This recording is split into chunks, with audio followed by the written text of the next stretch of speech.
Wanna buy a sundial? Hey, what's up, interwebs? My name's David, and you are Chilling with Schilling. We have a lot to go over today, and it's gonna finish off with me talking about some stuff that I got going on into the very, very, very near future. So make sure you guys stay tuned until the end. Alright, let's get started. Robin Williams, Chris Cornell, Chester Bennington, Anthony Bourdain, Kate Spade, Rachel Bradley, David Schilling. I've just named some faces of suicide, most of which you guys know and love as celebrities, actors, singers, designers. One of them's me. The magic trick happened already at the beginning. We happen to be very good at hiding our worst feelings. Oftentimes, we look our best when we feel our worst. We're very good at deflecting and redirecting conversations and steering conversations in ways that make it seem as though we're fitting right in. You know, I can be quiet at a party with some friends of mine for 45 minutes, say one or two things that they find funny, and nobody suspects a thing. We're very good at hiding in plain sight. We're very, very good at hiding. I'd say that I wasn't feeling very good, and people wouldn't believe me. Oh, come on, Dave, cheer up. You're the happy one. Sometimes the happy one on the outside isn't the happy one on the inside. So if you know a friend who's the happy one, just make sure that they really are. All right, a couple of very, very, very quick shout-outs to my buddy B-Ball Johnny. For those of you that don't know, he's a gamer friend of mine that I met on Xbox Live. This guy has been checking in on me almost non-stop, and it's insane because he's this little kid from the States. B-Ball buddy, I get emotional every single message you send me, and I mean that in a good way. You are a superhero, and I mean that. You are a friggin' superhero, and when you take over the world, remember me, eh? Tim, my poker playing buddy from North Carolina for a little bit longer, and then he's gonna be somewhere else, yeah.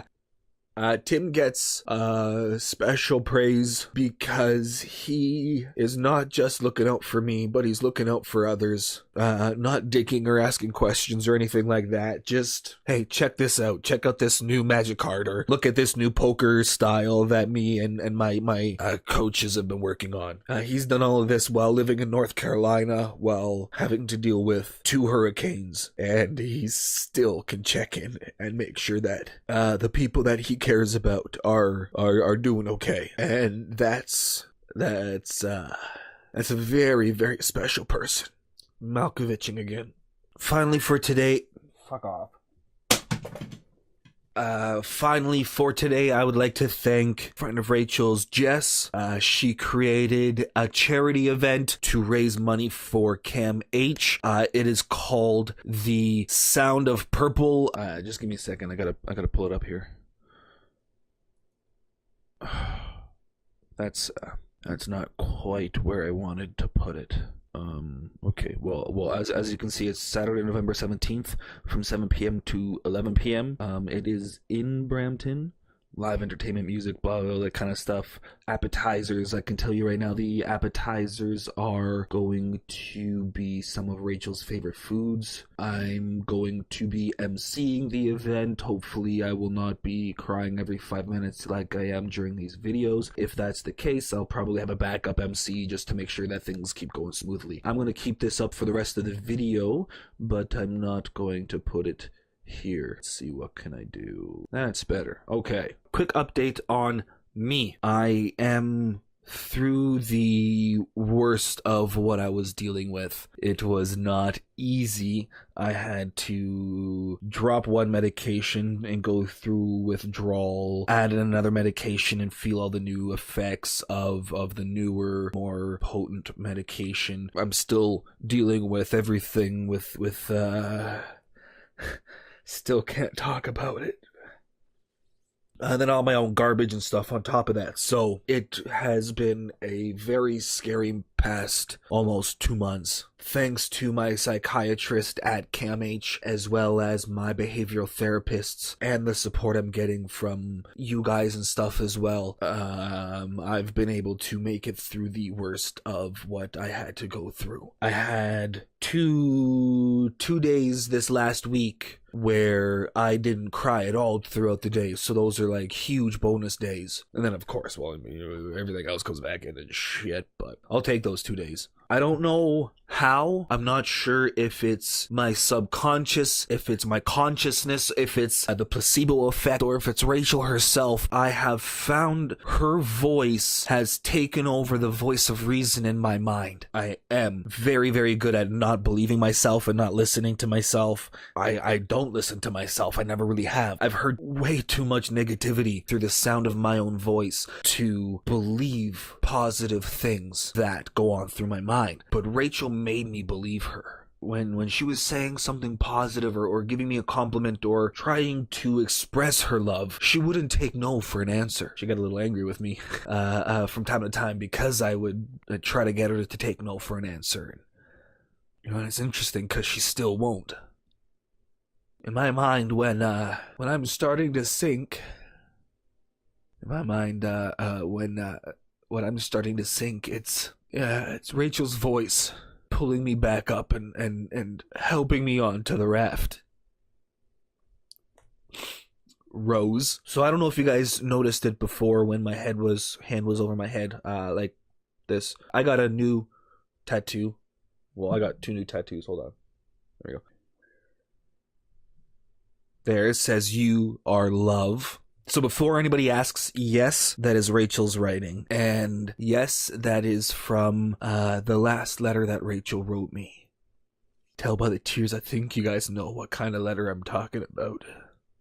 But that's how she started it.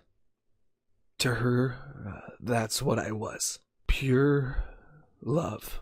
So why a tattoo? Well, first, I have more than a few, and I'm planning on getting more than a few. I choose to mark my battles with depression with tattoo. The first one marking how I got through my first serious bout of depression. This was back when I was in high school and before I even got the tattoo. Told myself that if I ever got one, my first one would be the nerd hurt symbol from Chuck. And if you don't know what I'm talking about, well, you're just going to have to watch the show. The show got me through my first serious battle with depression. So I marked that one with my first victory tattoo. Last year I got another 2. Got a koi fish and I got a sad man taking off the theater mask. Happy mask, happy, sad, theater faces and stuff. Marking another 2 battles, victories with depression that I had. 2 serious battles last year. About 2 months ago, I successfully battled depression again.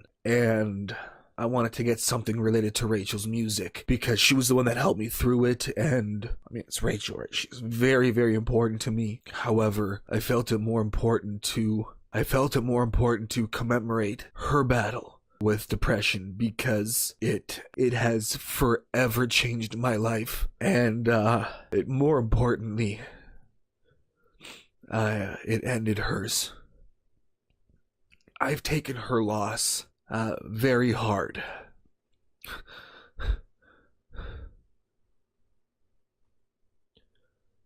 Very hard. My grief triggers my depression and convinces me that her death was my fault. Not her abusive ex, not her abusive workplace. My fault. Between you and me, I still failed her horribly, and that feeling's not gonna go away anytime soon.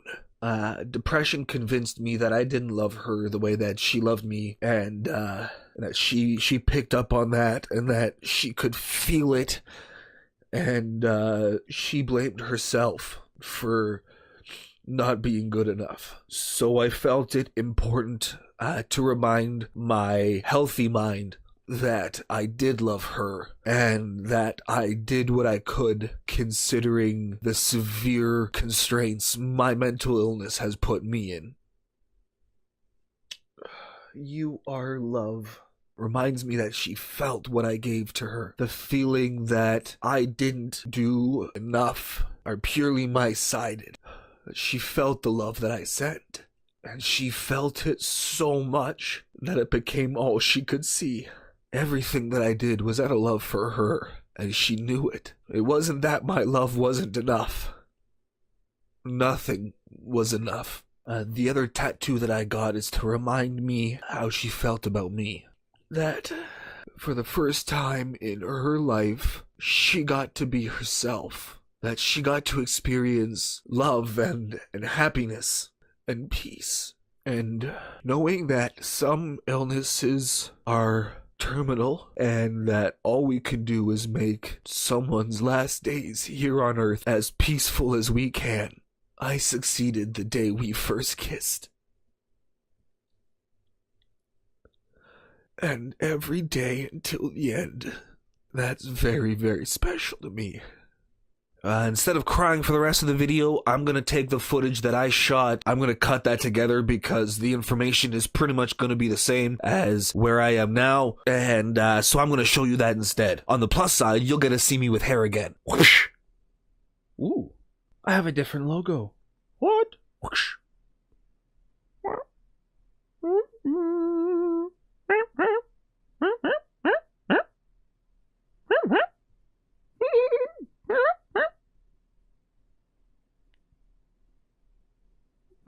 UGC, what is UGC? Well, let me tell you. UGC is the Ultimate Gamer Competition. Competition? Challenge? The Ultimate Gamer Challenge.